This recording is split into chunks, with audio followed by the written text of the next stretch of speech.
Welcome to Vegan on the Go, where I show you vegan eats around the world. Today, we're in Ciudad de Mexico, the capital of the country, which is filled with gorgeous architecture and is also a vegan food heaven. We're going to visit 5 vegan restaurants as we explore the city. Let's go. Across the street from the Frida Kahlo Museum is Temixli, an all-vegan restaurant serving both Mexican and international cuisine. The first thing I ordered were these nachos, served with vegan American cheese, mock meat, beans, onions, and guacamole. And this dish was scrumptious, and all of the elements complemented each other. I then ordered this 3-layer chocolate cake, and oh my dear, it was yummy. The cake wasn't that sweet, and I was able to get a strong taste of the chocolate, nuts, and I felt as if there was a hint of coffee. Ever since I've loved Mexico City, I keep craving this cake. Of course, I also visited the Frida Kahlo Museum, and unfortunately, recording at the museum is not allowed, so I took photos instead. I didn't know much about her prior to visiting the museum, but I enjoyed learning about her life story and viewing her artwork and home. The next restaurant I visited was Por Siempre, an all-vegan taco shop that also serves other comfort dishes and desserts. I ordered 3 tacos, the al pastor taco, which is a common dish in Mexico inspired by Lebanese immigrants, a red sausage taco, and a green sausage taco.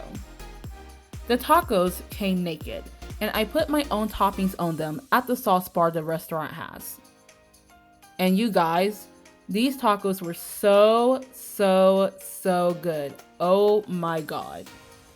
They also had a somewhat meaty taste, so if you have some meat-eating friends you would like to impress, then take them here. I also had this guava bread, and it was delicious. I would consider it a pastry rather than bread. It was fluffy and had a hint of a fruity taste. During my trip, I also explored the Anthropology Museum. And I'm not exactly a museum person, but it was Christmas Day, and this was one of the only few attractions that were open. Also, Mexico City has such a wide variety of museums for everyone's interest, and I actually loved this one and explored for hours. The next restaurant I explored was Veg Amo, an all-vegan restaurant serving cuisine from traditional Mexican dishes to waffles to healthy bowls and dessert. For breakfast, I had the waffle sandwich Jar Jar, and the waffle was made with avocado and spinach, and I could not tell the difference between that and regular flour. The sandwich included nacho chicken strips made from mushrooms, red cabbage, mayo, and salsa. Overall, the sandwich was good. It was savory from the vegetables, and the waffle had a slight sweet taste. The only thing I will say is the chicken didn't taste meaty, so if you're looking for a dish that tastes meaty, then I would choose another item on the menu. But again, it was good, and that yellow sauce was amazing. The sandwich came with this corn salad, and I'm usually not a salad person, but whatever sauce they're using has stepped up the salad game. I also got a cinnamon roll and brownie to go, and my non-vegan friend and I enjoyed the treats. After eating here, I met up with my friend and we spent a few days going on day trips near Mexico City. This included exploring Taxco. We also went hiking in Tlacoyos, and we climbed the Pyramid of the Sun.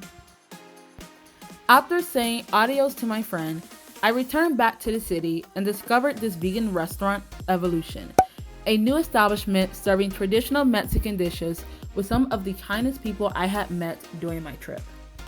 The first dish I had was a Tlacoyo, a tortilla stuffed with beans, which was also topped with al pastor. The tortilla was made with blue corn, and you guys, this was so delicious.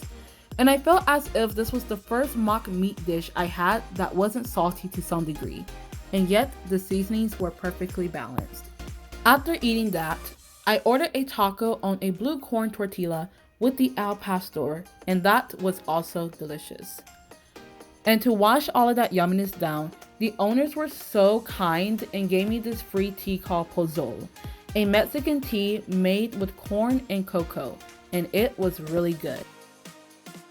One of the last places I visited was the Basilica de Guadalupe, a Catholic church which is also one of the most visited Catholic shrines in the world.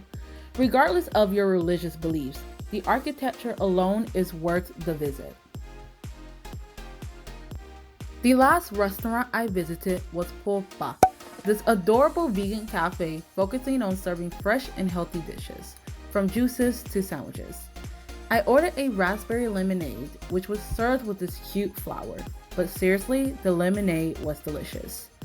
And then I ordered the Mexican sandwich with stir-fried mushrooms, lettuce, and refried beans. On the side came this salsa, and it was hot. Like seriously, the spiciness made me cry, and that was the only time it happened during my trip. And Mexican food is typically known to be spicy, which says something about the spiciness level. Despite my tears, the sandwich was delicious, and I think the refried beans gave the sandwich a nice touch. And season 1 of Vegan on the Go is a wrap. Be sure to stay tuned for season 2, where I show you vegan eats around Arizona and Germany. Thank you for watching, and thank you so much for 50 subscribers. It means a lot. Until next time, bye!